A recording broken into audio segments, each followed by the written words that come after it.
तू याद करो पहले के बात नहीं भुलाइल हो प्यार के सहारा से पानी हम ठगाइल हो प्यार के सहारा से पानी हम ठगाइल हो प्यार के सहारा से पानी हम ठगाइल हो सुख भगत की सुखी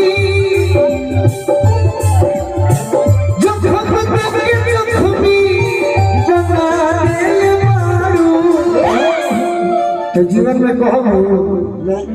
बोलो ना तू हमरा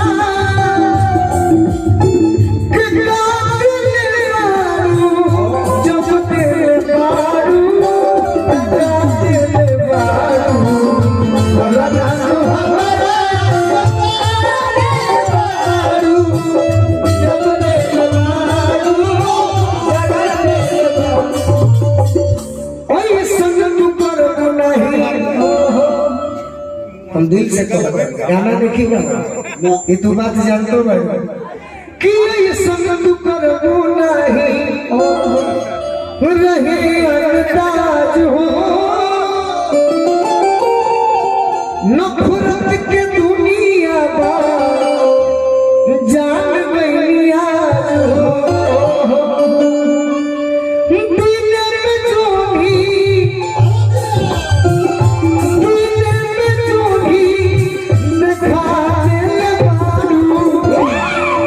बोलो ना तू हमारा के आज लेखा दे वही बोल दो ये प्यार काले परसों के कोयल मरावे भुला गई ऐसे कैसे मांगे प्यार काले परसों के कोयल मरावे भुला गई ऐसे सुना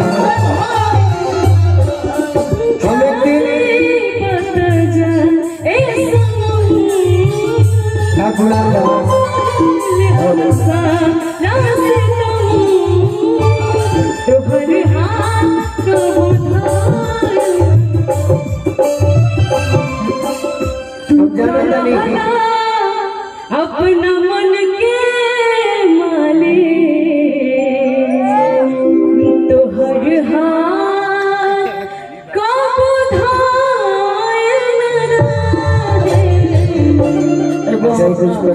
भाई के तरफ से कहे हेलो अपना तरफ से भाई कहर का हेलो हेलो कि जब बत्तियों करे के समय नहीं खा जाना पुराना प्यार कि जब बत्तियों करे के समय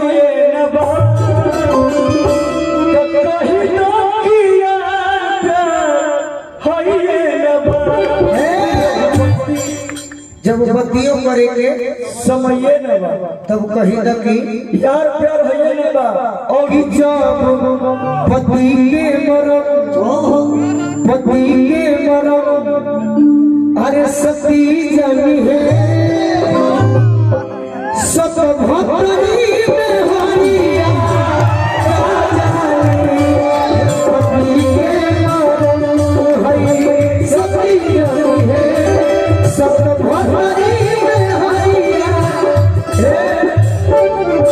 पति के मरम सती जनी है। मेरी बात सुनिए भोजपुरी में बोलो भी ना तू सुनी चाहे सुनो चाहे सुन ना वहाँ लोग से बोली ये क्या मतलब पति के मरम सती जनी है सब भक्तरी में हरिया अरे मरदा के मरम अरे मरदा जनी है अरे होई मौका ही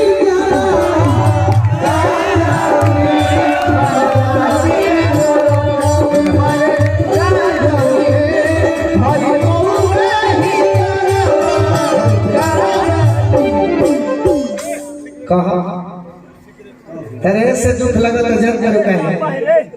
तू हमें गरीब से मिलल बड़ू रोज ना रोज मैं गरीब के बाद ना रोज अमीर से मिलत करू से देखिए अमीर गरीब के बाद ना बा हम कोनो बहुत आपसे मैं जूनियर ही हूँ सीनियर नहीं हूँ आप मेरे सीनियर हैं अरे तुम मेरी जान हो यार जूनियर सीनियर क्या होता है लेकिन एक होता है आप बुरा नहीं मानिएगा शब्द का उच्चारण मुझे आप ऐसे बोल रहे हैं तो अच्छा नहीं लग रहा है बाकी तो हम आपसे अब हम कहने न कहो तरी की पति के मरम सती जनी है सब तो बहत्तरी में हरिया का जानी उच्चारण तारा पूछे के बाद हमारा से पूछ ना ठीक बा लेकिन सब ना समझेला आप समझता नहीं हम समझता नहीं लेकिन सब भाई लोग नहीं थे समझा सब ये नहीं थे समझा भाई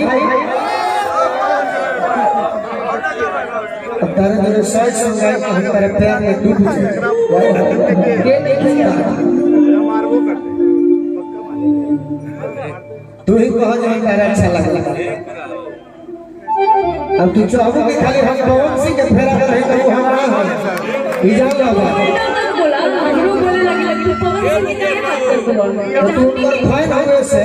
मैं उनका फेरा में रहने से मैं आपसे बोली आपसे मैं बोल क्यों अपनी बात करते हैं हमारा तो तू हमारी बात के दुख मत मान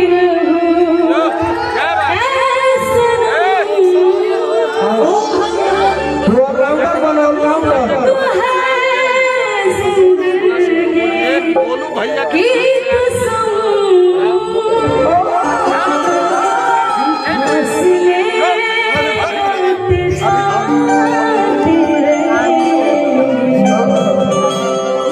लेकिन प्यार नहीं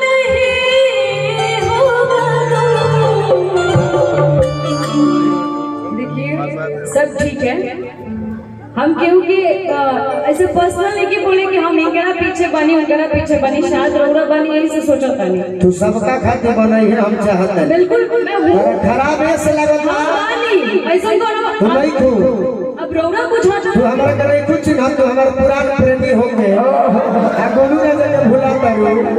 ये से तहरा दुख ऐसे लगता सब लोग बोलते हैं अब बोलने में क्या बा हम कुछ भी बोल दे बोलने में कुछ हो जाता चलिए गाना गाते हैं तू ये से नहीं कुछ पुराना प्रेमी अक्सर बोलिए अक्सर नए यार मिलते हैं तो लोग पुराने यार को भूल जाते हैं ये दुनिया की रीत है लेकिन यारी भी चाहिए ना यार भूलने के लिए यारी भी चाहिए होता है अब मुझे ये नहीं आगे कि गाना तो मतलब गाना से बात कर जाएगी फिर ऐसे बात करेंगे बता कर ले जाओ मनावा के दुखवा आइए नहीं कहो तो ठीक बात होगा उच्चारण करी मनवा के दुखवा ऐसे बोली लेकिन शब्द के गलत उच्चारण मत करिए हम सब रह के पता ना का बोली देखिए रुको मतलब जज वकील बनवाने जज नहीं का पता नहीं ये मंच है ये मंच है पब्लिक के मनोरंजन के लिए क्यों आप घबरा रहे हैं घबरा अच्छा एक मिनट ये बोलने आए हैं ना ठीक है मंच है अगर आपको मौका वगैरह बोलने लग जाएगा तो आपको कैसा लगेगा भोजपुरी की भाषा होला अच्छा तुअर्ती गाना ना गाड़ी में अंदर बाटे तुअर्ती कैसे जो हम लोग के गाड़ी दे दिया कहीं कहीं में निमन भी बाटे गाड़ी तो गाड़ी तो किसी से पूछकर देखो कि हमने गाड़ी दिया है अच्छा सत्य भागरी में क्या होता है क्या होता है ये नहीं करने का समझिए आप लोग भी क्या चलता भैया बात की गुनाह में बैठा महाराज चलिए गाना है तो ये गाना गाते हैं मैं भी वही बोल रही हूँ सब के गाना गाते हैं ना तो कहे के खराब भई है तू उनके लायक बाड़ू हमारा लायक नहीं ये बात मत बोलो तेरा दुख लगा तो तू बैठ जा सुना तेरा हमरा माँ के दुख लगा तो तू बैठ जा तू उनके लायक बाड़ू हमारा लायक नहीं तू इनकरा इनकरा मत बोलिए आप लोग कभी सुने हैं मैं आप एक बार बोले मैं आ गई हम नहीं बोले नहीं बोले हम नहीं बोले तेरा दुख लगा तो तू बैठ आ तेरे से 2 घंटा भी हमारे मुखिया जी वही हो आ तेरा गावे का बैठ 2 घंटा का एक मिनट आप धमकी दे रहे हैं आप हमेशा कंट्रोवर्सी क्यों करते हैं कंट्रोवर्सी हाँ तेरा कौन बात खराब लगा के हुआ है हमने खराब गाया है अच्छा तो मैंने कुछ खराब बोला है ना तू बोला ना हम बोली गाना गाओ तो तू गाना गा के जवाब दो ना खड़ा बाड़ूगा तू बोला हम तो कम है तो पास करो नहीं तो बेटा बर्दाश्त करो सुनिए हम बर्दाश्त करने वालों में से है नहीं ठीक है हम भी जाओ उनका से गोली मरवाती हो प्लीज इनको समझाइए, हमेशा अच्छा नहीं लगता है, उल्टा उल्टा ना लगे बड़ा। देखो तारा आदत नहीं है सुना। हमारा जोरे अनुपमा कौले बाड़ी, निशा उपाध्याय कौले बाड़ी, दुनिया गौतमी का आदत नहीं। इस जीवन में नहीं की केहू के संगे बोले एल्बम में बोले बाड़ी, मंच कोई अखाड़ा बा ऐसे इनका खराब लगता। मैं आपके बात से अग्री कर रही हूँ, हम माना चली राहुल बात, हम पहली बार ऐसे मतलब मंच शेयर कर रहे हैं, लेकिन हम आपके जूनियर वाली करोड़ा हमरा के सिखाई ना। फिर जूनियर को हद रोना सीनियर वाली हमरा कैसे सीनियर बना कागर रोना हमरा के सिखाई नहीं ना काम के तुम करे साथे गाओ ओकरा साथे ठीक बाड़ो, ये गलत बात है। सुनिए, हेलो, गाना गाइए, गाना गाइए लीजिए। हम तो तरह बोला तरह एक गाना प्ले करिए, महाराज आप लोग हंस रहे हैं, गाना प्ले। तुम्हें बाबू एक आदमी सुनो, कितना लगा दोस्त मेरी, आपको आइडिया नहीं है बिल्कुल मुझे दुनिया आइडिया में जो यहाँ लोग रुके हुए हैं, इतना जान लीजिए कुणाल भैया, इतना मैं जानता हूँ कि 2000 हम अगर किसी भाई पर खर्च करेंगे